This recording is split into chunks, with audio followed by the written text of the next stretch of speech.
Bonjour à tous, eh bien prenons un instant aujourd'hui pour lire et méditer un passage du livre du ciel de Luisa Picaretta. Au nom du Père qui m'a créé, du Fils qui m'a sauvé et du Saint-Esprit qui me sanctifie. Amen. Jésus, nous nous immergeons en toi, dans ton acte unique et éternel d'amour, dans ta divine volonté, nous nous unissons à toi, nous nous identifions à toi, nous nous consumons en toi, nous fusionnons nos volontés dans la tienne et Jésus, comme tous les jours, nous t'accueillons dans nos vies, nous t'accueillons dans nos cœurs. S'il te plaît, Jésus, prends soin de nos âmes. Viens et sanctifie-les, purifie-les, ennoblis-les, nettoie-les, Seigneur, recrée cet espace dans nos cœurs, cet espace indispensable pour que ta divine volonté puisse, elle, se déployer, qu'elle puisse être souveraine, qu'elle puisse opérer et agir librement à partir de nos humanités dont nous te faisons l'offrande une fois de plus aujourd'hui. Seigneur, marque-nous de ce sceau divin, du sceau de ton divin fiat, que nous puissions travailler à l'avènement de ton royaume, que vraiment nous puissions être comme des extensions de toi-même, que nous puissions être d'autres toi sur la terre.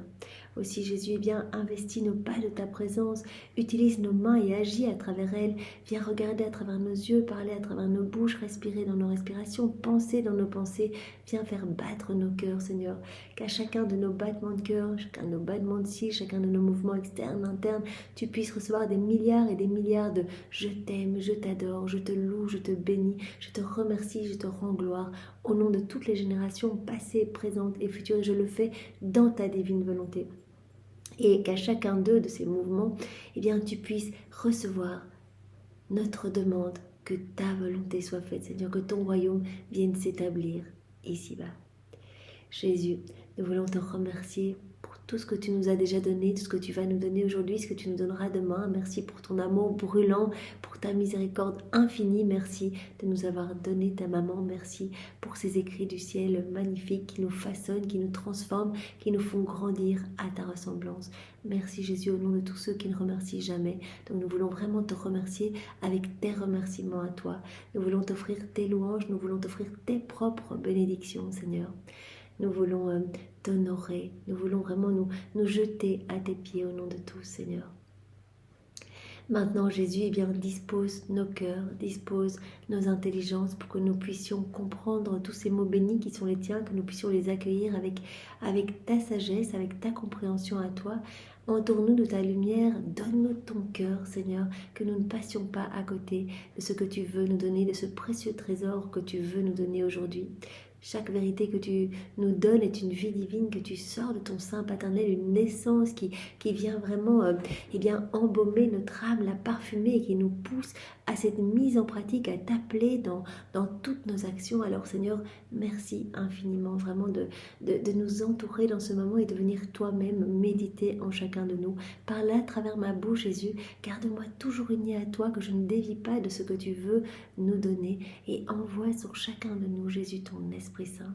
Viens, Esprit Saint, viens par la puissante intercession du cœur immaculé de Marie, ton épouse bien-aimée.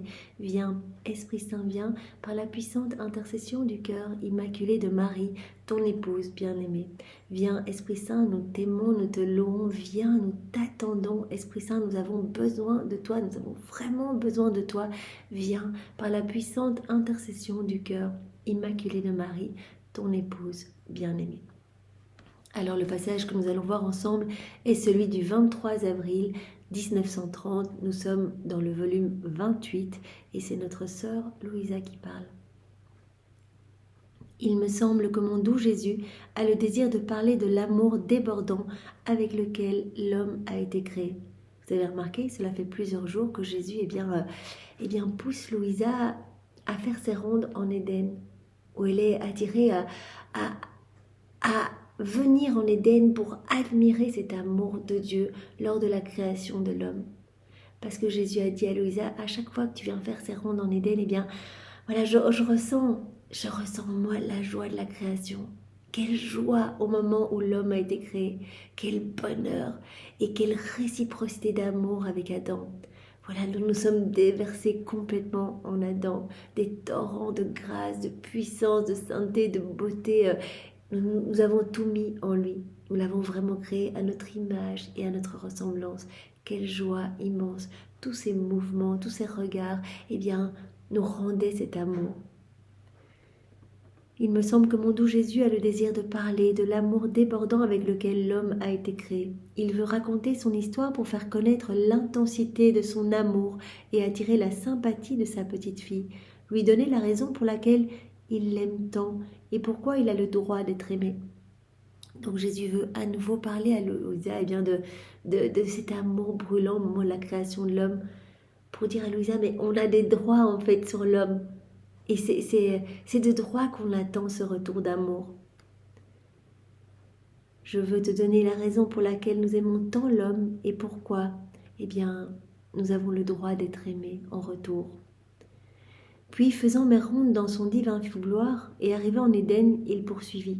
Fille de mon divin vouloir, je veux te faire connaître tous les détails de la création de l'homme afin que tu comprennes l'excès de notre amour. Cet excès d'amour, cet amour brûlant entre les trois personnes divines qui a voulu se déverser ad extra en l'homme en fait. C'est vrai que c'est incroyable.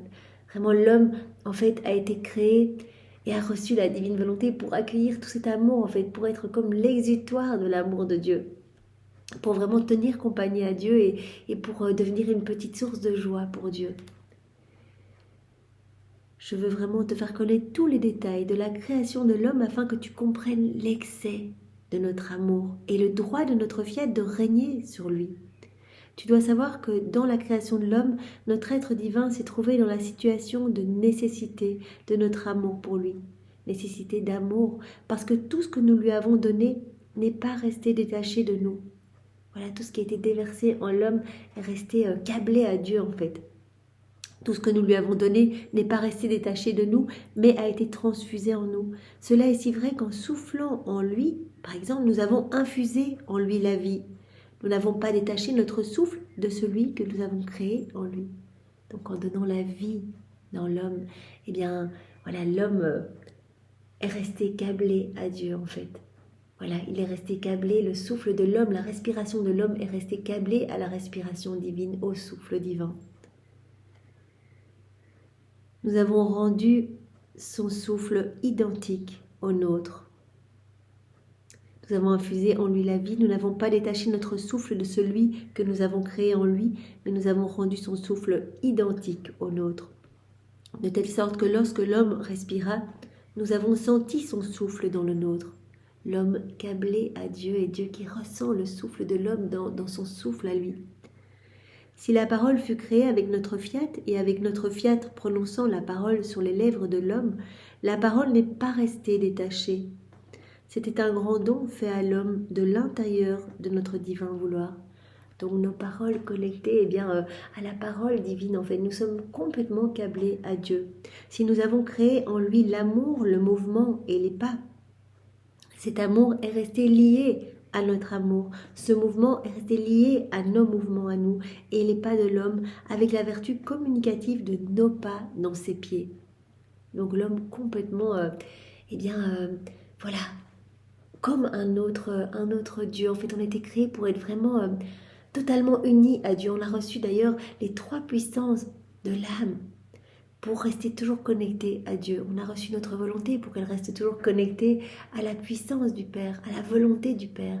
On a reçu notre intelligence pour qu'elle reste toujours connectée à la sagesse de Jésus. Et on a reçu notre mémoire pour vraiment toujours nous rappeler de l'amour de l'Esprit Saint. Donc tout nous a été donné pour rester câblés à Dieu. Et nos sens nous ont été donnés pour qu'ils soient émerveillés, qu'ils soient aiguisés face à tant de merveilles autour de nous, tant de senteurs, tant de parfums, tant de goûts délicieux, et que nous puissions sans cesse répondre à l'amour de Dieu. Donc nos sens nous ont été donnés pour que nous puissions voir l'amour de Dieu manifesté partout autour de nous et que nous puissions y répondre. Nous sentions l'homme en nous et non à l'extérieur de nous, non pas le Fils loin de nous, mais proche de nous, ou plutôt fusionné en nous.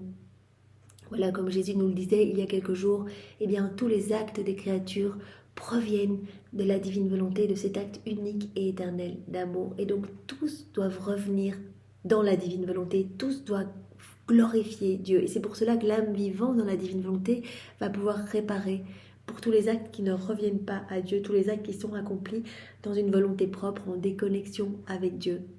Et donc l'âme s'unissant unissant sa volonté à celle de Dieu, va pouvoir reprendre tous ces actes comme Jésus nous en a parlé. On peut le faire, on reprend les actes de tous les hommes de tous les temps, on les replonge dans la divine volonté pour donner à la Trinité la gloire, l'amour, l'honneur qui est dû en fait, qui est dû à la Trinité, qui n'a pas été donné par les hommes. Nous sentions l'homme en nous et non à l'extérieur de nous. Non pas le Fils loin de nous, mais proche de nous, ou plutôt fusionné en nous. Câblé, mais fusionné en nous. Comment pourrions-nous ne pas l'aimer s'il était nôtre, si sa vie était dans la continuation de nos actes? La vie de l'homme était dans la continuation des actes divins. L'homme connecté à Dieu, câblé à Dieu, attaché à Dieu. Ne pas l'aimer irait contre la nature de notre amour. Et puis, qui donc n'aime pas ce qui lui appartient et qui a été formé par lui? On a été formé par Dieu, on vient de Dieu, nos actes proviennent de l'acte unique et éternel de Dieu, sa divine volonté. Donc vraiment, Jésus dit, comment ne pas aimer l'homme parfaitement à notre image et à la ressemblance, comme il est sorti de nos mains magnifiques. Comment ne pas l'aimer? Par conséquent, notre être suprême s'est trouvé et se trouve même encore maintenant dans la situation du besoin d'aimer l'homme. Nous sommes toujours câblés à Dieu, mais en fait, quand nous nous déconnectons de la divine volonté, quand nous vivons dans nos volontés propres, en fait, nous faisons du mal. En fait, c'est comme si nous essayions de nous arracher du cœur de Dieu. Nous essayons de fuir, en fait, de nous déconnecter. Notre être suprême s'est trouvé et se trouve même encore maintenant dans la situation du besoin d'aimer l'homme, parce que l'homme est encore et toujours maintenant ce que nous avons créé. Nous sentons son souffle dans le nôtre. Donc Jésus en parlait dans un autre volume. Son souffle. Le souffle de Dieu coule sur chacun de nous continuellement, un souffle d'amour, un souffle de bénédiction, de grâce. Mais il dit plutôt que recevoir en retour un souffle de louange, de remerciement, d'action de grâce, etc. On reçoit un souffle putride, en fait, un souffle mauvais qui nous blesse, en fait. Vraiment, l'homme est terriblement ingrat et ne rend pas à Dieu ce qu'il reçoit, ne rend pas à Dieu de l'amour et de l'adoration. Nous sentons son souffle dans le nôtre, sa parole est l'écho de notre fiat. Nous n'avons pas retiré tous nos biens, nous sommes l'être immuable et ne sommes pas sujets au changement. Nous avons aimé l'homme et nous aimons l'homme. Cet amour est tel que nous nous mettons nous-mêmes dans la condition de nécessité de l'aimer. Ça, Jésus, nous le redit pour la deuxième fois. Nous nous mettons dans la condition de nécessité de l'aimer. Puisque l'homme nous appartient, est sorti de nous, que tous ces actes sortent de notre divine volonté, nous aimons l'homme. Nous voulons à tout prix lui redonner ce don de la vie dans la divine volonté pour qu'il puisse répondre à notre amour et être heureux, en fait. Qu'il puisse recevoir tout ce que l'on veut lui donner. Parce que Dieu veut nous combler, mais on ne peut recevoir que si on vit dans la divine volonté, parce qu'on va avoir la capacité pour accueillir toutes les merveilles du ciel, les joies célestes, les bonheurs célestes. Si on vit dans nos volontés propres, c'est comme si on se barricadait, quelque part on obstruait un petit peu les canaux de communication avec la Trinité. Et donc par nous-mêmes, on refusait tous ces cadeaux. On se déconnecte de Dieu, on étouffe cette vie divine en nous, on essaie de se débrouiller tout seul, on remplit notre âme de noirceur et des choses du monde. Cet amour est tel que nous nous mettons nous-mêmes dans la condition de nécessité d'aimer l'homme. Donc vraiment combien de larmes Jésus verse encore. Il attend notre retour, il attend une petite miette de notre attention, de notre amour. Telle est la raison de tous nos stratagèmes d'amour, et pour ce dernier assaut par lequel nous voulons lui faire le grand don de notre divin fiat, un assaut d'amour, c'est un dernier assaut pour nous ramener à lui et nous ramener à cette juste place qu'avait Adam dans son état d'innocence, un assaut d'amour, parce qu'il y a cette nécessité en fait de nous aimer. Dieu nous aime immensément parce que on vient de son sein paternel et il veut tout nous donner. En fait, quelle souffrance pour Dieu de voir ses enfants eh bien, en haillons, mal formés, chétifs, malades, etc. Alors que dans la divine volonté, voilà, sans rien faire, en donnant juste notre oui, Jésus va nous transformer, nous purifier, il vient s'installer dans notre cœur avec son Père, l'Esprit Saint, et il va nous rendre beaux, il va nous rendre lumineux.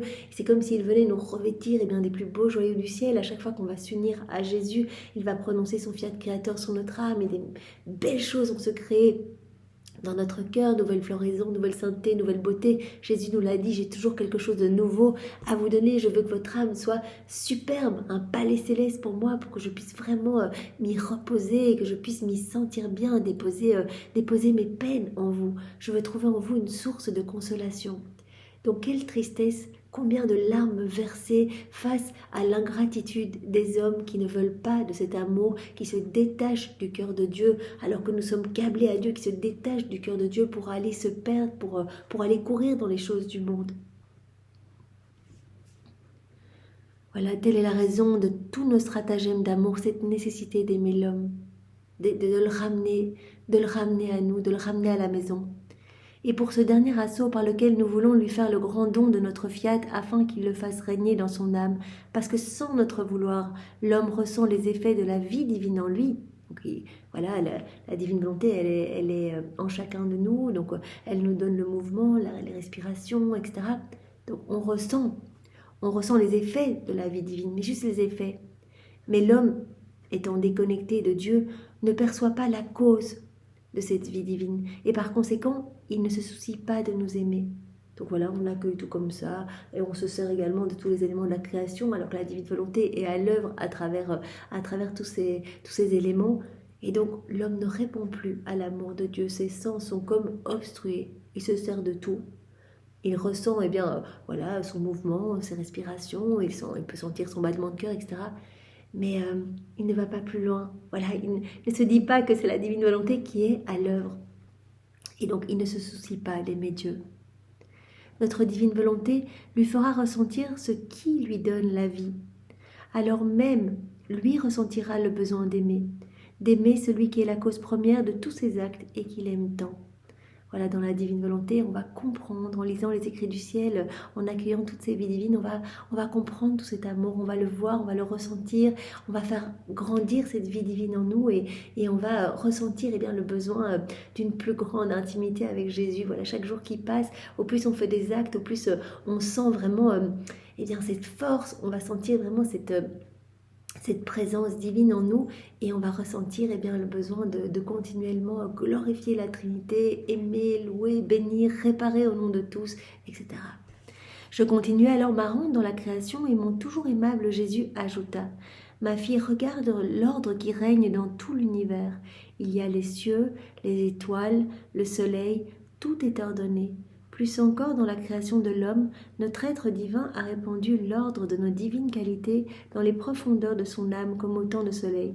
Donc ce que l'on voit extérieurement, voilà, cet ordre, tout est harmonie, les astres sont vraiment au millimètre près, ordonnés, enfin tout est magnifique, Dieu n'est que ordre et harmonie.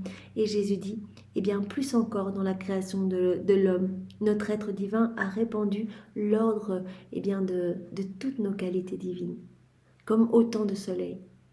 Donc dans le cœur de l'homme, en fait, a été déversé toutes les qualités de Dieu. Donc plus encore que ce que l'on voit ici, puisque tout a été fait pour nous, en fait. Vraiment, Jésus nous avait dit, on fait d'abord les petites choses en premier, donc on a fait tout l'environnement pour l'homme, pour qu'il puisse se sentir bien, qu'il puisse être heureux, qu'il puisse se rappeler continuellement de notre amour. Et puis on a créé l'homme, notre chef-d'œuvre, vraiment notre grande œuvre, notre amour exubérant qui s'est déversé en l'homme, etc. Donc bien sûr, ce que l'on voit de sublime autour de nous, dans notre âme a été faite encore plus belle. Vraiment un paradis, un paradis. On a été vraiment rempli de toutes les divines qualités, comme autant de soleil. Par conséquent, nous avons répandu le ciel d'amour dans l'homme, le ciel de notre bonté, le ciel de notre sainteté, le ciel de notre beauté, et ainsi de suite pour tout le reste. Et après avoir étendu l'ordre des cieux de nos divines qualités, notre fiat dans la voûte de ces cieux s'est constitué soleil de l'âme. Voilà, donc un ciel magnifique, voilà, toutes les divines qualités. Et le soleil de ce ciel, eh bien, c'est le divin fiat. Donc l'homme a reçu la divine volonté pour pouvoir continuellement, eh bien, grandir en sainteté, en beauté, voilà, avec de nouveaux cadeaux. Parce que quand on a la divine volonté, eh bien, on a cette capacité pour accueillir tout ce dont la Trinité veut nous combler. Donc notre fiat dans la voûte de ces cieux s'est constitué soleil de l'âme, qui avec sa chaleur et sa lumière, se réfléchissant en elle, doit grandir et conserver notre vie divine dans la créature. Doit faire grandir et conserver la vie divine dans la créature. Et comme nos divines qualités désignent notre être suprême, ces cieux étendus dans l'homme indiquent qu'il est notre demeure. Voilà, ces cieux étendus dans l'âme font de l'homme une demeure pour Dieu. Qui pourra dire comment et avec quel amour nous avons créé l'homme? Oh, si l'homme savait qui il était et ce qu'il possédait. Voilà, si nous avions idée de tout ce que, voilà, tout ce qu'il y a eu de sublime dans notre âme, en fait, que nous détruisons en vivant dans nos volontés propres, si l'homme savait qui il était, ce précieux trésor de Dieu façonné par les mains de Dieu et rempli de toutes les qualités divines, de tous les attributs divins, avec cette vie divine qui ne demande qu'à grandir si l'homme savait qui il était et ce qu'il possédait. Oh, combien plus il s'estimerait, comme il serait attentif à ne pas entacher son âme. Voilà, parce qu'on a tout reçu, et maintenant, quand nous faisons des actes dans nos volontés propres, eh bien on entache.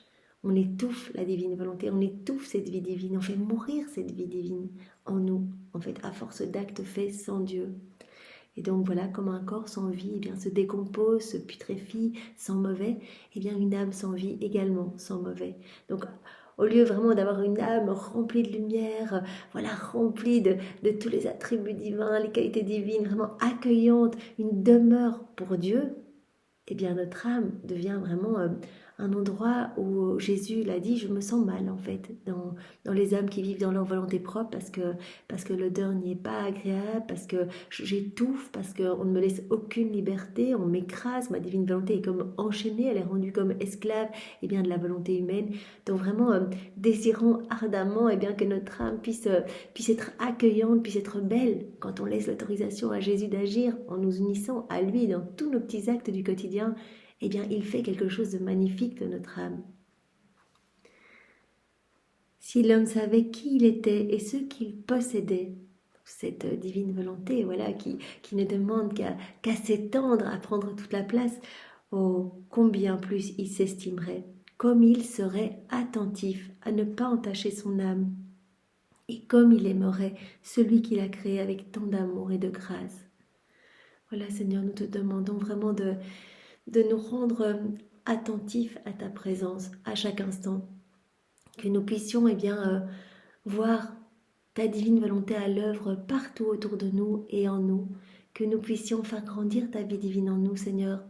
Bénis-nous, vraiment, nous allons terminer par cette bénédiction, par cette méditation, par cette demande que tu nous bénis, Seigneur. Vraiment, bénis-nous. Et par cette bénédiction, confirme eh bien, ta ressemblance. Fais grandir ta ressemblance en chacun de nous. Par cette bénédiction, confirme-nous dans le bien. Fais grandir eh bien, cette vie de ta divine volonté en nous. Et accepte l'offrande de nos vies en sacrifice d'amour et de réparation pour tous les péchés, toutes les offenses qui blessent ton cœur, Seigneur. Merci Jésus au nom de tous. Au nom du Père et du Fils et du Saint-Esprit. Amen. Soyez tous bénis. Au revoir.